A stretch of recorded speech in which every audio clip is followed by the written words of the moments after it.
Welcome to the Dill Pickle Movie Network. I am Dylan Radazzo, and here's my review for Scream, the 2022 version, not to be confused with the original. It is called Scream. There's no 5 at the end, but some people are calling it Scream 5. Some people are calling it 5 Cream. Whatever you want to call it, it's out in theaters. Let's talk about it. I don't have the biggest nostalgia for the Scream franchise, but I really do enjoy those first 4 movies. The first 2 movies I discovered the past few years, and then the 3rd and 4th movie I haven't watched until this very week when I'm recording this and when I saw the movie. So it's all very fresh in my brain, and I am such a fan. What's so brilliant about the Scream franchise in general is that they are not just great horror movies. They don't only provide the horror and the blood and the guts, but they provide a commentary about franchise filmmaking and the horror genre specifically, which I think is really, really important in delivering a lot of the comedy of these movies and also just making people aware of the landscape of movies and where movies have gone. I mean, watching the first film to the 4th film and then now seeing this 5th film, it's really great to see how just franchise filmmaking in general has evolved, seeing what movies are referenced, what was the pop culture, what was being talked about at the time, and also the style of the horror itself has changed. These are films that evolve as time goes on, as they are released. They evolve with the technology available to make these movies. It's really, really a brilliant franchise. Hello, Sydney. It's an honor. The film actually doesn't center around our legacy characters as much. It actually focuses on these newer characters. The film actually centers around Sam Carpenter, played by Melissa Barrera, who you may recognize recently from In the Heights. She comes home after her sister, played by Jenna Ortega. Her sister Tara is attacked by the Ghostface Killer, who has not been seen attacking in 10 years since the last Scream movie came out in 2011. She comes home with her boyfriend Richie, played by Jack Quaid from the show The Boys on Amazon Prime. And the Ghostface killings become a topic of conversation. A bunch of kids get together, a bunch of Tara's friends, and they try to figure out who the killer is. And of course, they do bring in some of the old characters that we know and love from the past movies, like David Arquette's Dewey, Neve Campbell as Sidney Prescott, and Courtney Cox as Gale Weathers. Another familiar face is Marley Shelton as Judy Hicks. She's actually the mother of one of Tara's friends, Wes, played by Dylan Minnette from 13 Reasons Why. Wes, probably an homage to the late, great Wes Craven. So we've got a lot of new characters and a lot of old characters, and what I love so much about this Scream is that they really bridge these new characters and old characters together well. Some of the sequels, while I do really like them, they really do focus on the core main characters. Sidney, Dewey, Gale.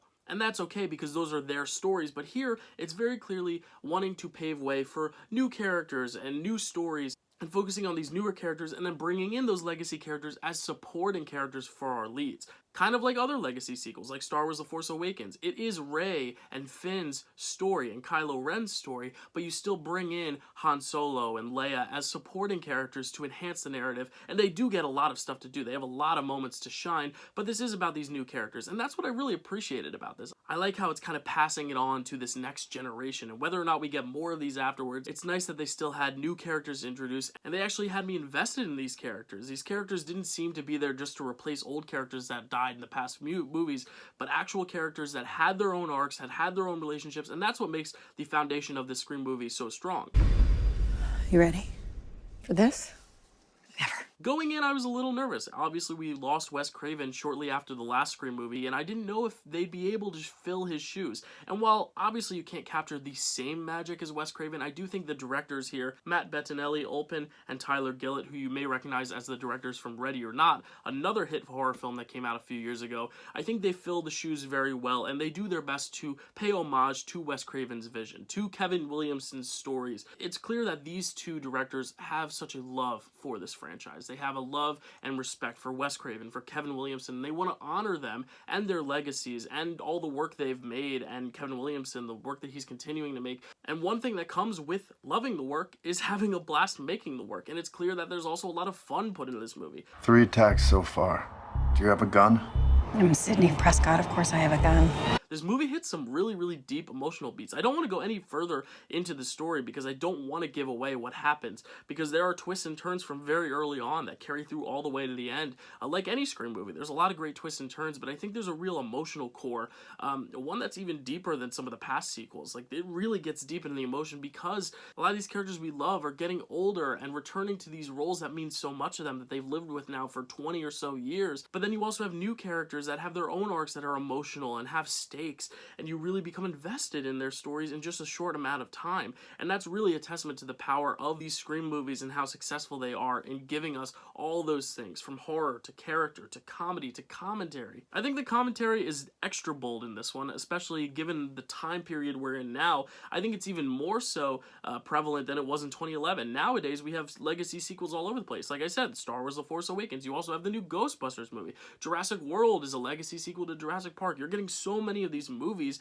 and this film actually does name drop some of those movies because I think it's important to address that those are the types of movies that are being made nowadays, and there's nothing wrong with that. But this Scream film does a good job in just addressing kind of the tropes that we see with these movies, trying to kind of subvert the tropes while also falling into the tropes, but then being able to make fun of themselves for falling into the tropes. It's just a really genius way to rope all these different juggling elements together into one cohesive whole. Like I said, with every Scream film, there is an advancement in technology, and it's very clear, especially with the blood and gore in this film. A lot of the sequences, a lot of the deaths are just extra creative, extra innovative, really well shot, really gory, really gross, really grimy, and it really works for the tone of this film. These films have almost gotten progressively more violent as they've gone on, which is crazy considering how violent the first one already is. I mean, this is a movie about a killer who just stabs the crap out of people, and yet there are new ways that these directors are finding for people to stab each other. Obviously, there were such tough shoes to fill, with Wes Craven passing away, with Kevin Williamson not returning to the script. A big reason why people consider Scream 3 to be the weakest of the sequels is because Kevin Williamson wasn't involved with that. So I definitely had my hesitations,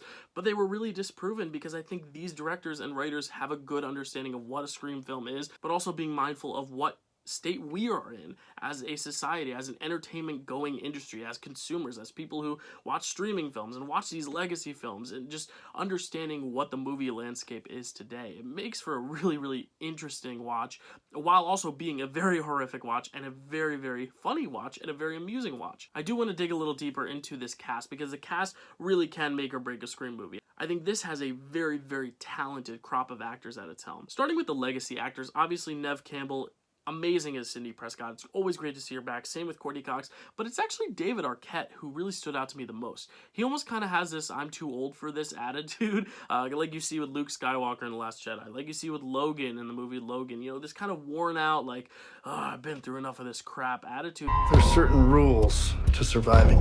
And it really works for this character and his arc in the role of Dewey and in this story, especially acting aside Neve Campbell and Courtney Cox. You know, these actors have had a lot of baggage, have had a lot of time to be with their characters and to be with one another as people, and I think all three of them have really, really amazing payoffs in their characters. But David Arquette especially just really surprised me as someone who never really was the biggest Dewey fan. I always liked Dewey, but he was never the standout to me.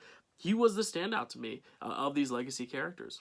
Of the new characters, obviously Melissa Barrera is really good. She had such a great screen presence in the Heights. I was excited to see her here. She really has a great leading presence once again here. I think a lot of the supporting performances from Jasmine Savoy Brown, from Mikey Madison, from Jack Quaid, they are all very strong as well. But the standout for me has to be Jenna Ortega. If you watch my most anticipated video, you know that two of the most anticipated films for January, this and The Fallout, which is coming on HBO Max in a few weeks, they are two of my most anticipated films of January because Jenna Ortega is one of the best up-and-coming actresses of this generation. I first saw her talents in the second season of the show You on Netflix, and I think with every performance I've seen her give since, which has not been a ton, but they've all been so memorable. Her screen presence is so memorable. Even if she's not the lead, she's not really the lead in this film. She is a supporting role, but in the screen time she just kills it. No pun intended. I don't know any other way to say it, but she kills it. And she is someone I could see being in a lot of great horror movies. She obviously has a clear understanding of, you know, the type of movie this is. You know, she really understands the dramatic chops of this. At the end of the day, really devastating things are happening to her and her friends. I think this is going to be the first introduction for a lot of people with Jenna Ortega's work, and I think a lot of people are going to be very impressed with her talent and her screen presence, just like I was, and I hope she gets bigger and better roles. I hope she becomes one of the biggest stars of this generation because I really think she is capable with her talent of doing so. Doors unlocked. All doors locked. This film just has all the ingredients for a great Scream sequel. Great horror, great violence, great gore, an amazing meta commentary that I think we've all grown to love with these films, especially as time has evolved with them, and a great group of characters with very complete arcs, new characters that don't detract from the old characters, and old characters that don't detract from the new characters. They work so cohesively as one, and I am just so excited that we have another Scream movie and another good Scream movie. This series, I don't think there's a bad one in the bunch. If you were to ask me on any given day, I would tell you maybe Scream 2 or Scream 4 is my favorite sequel to the original, because nothing could top the original to me, but honestly, this might be in the conversation for my favorite Scream sequel as well. It doesn't have the same charm as Wes Craven, but it comes pretty damn close. I am very, very fortunate that it turned out to be so good. That's it for my thoughts on Scream 5. It was a little bit short because I don't want to give away too much, because this is something that I really want you guys to go into completely blind to, as blind as you can, so you don't know any of the big twists coming, because they really are genuinely surprising. That's one thing I haven't even touched on, is just how shocking this film is, how many twists I just didn't see coming, and I obviously can't talk about it because of spoilers, but please go check it out. I highly recommend it, especially if you're a Scream fan. If you're a fan of this franchise, I think you're going to really appreciate it. Even if you're not a fan of the franchise, I don't think you need the same nostalgia to appreciate it. I think this film stands alone as a really good horror film in and of itself. If you enjoyed this video, please like, comment, subscribe down below. I will respond to every single comment that I can, and I really do appreciate all the subscribers as we help build this channel. I've got so many other shows going on in the channel. You can check them out now in my multiple playlists. I tagged them up there in the top right corner. Thank you so much for watching. I'll see you next time.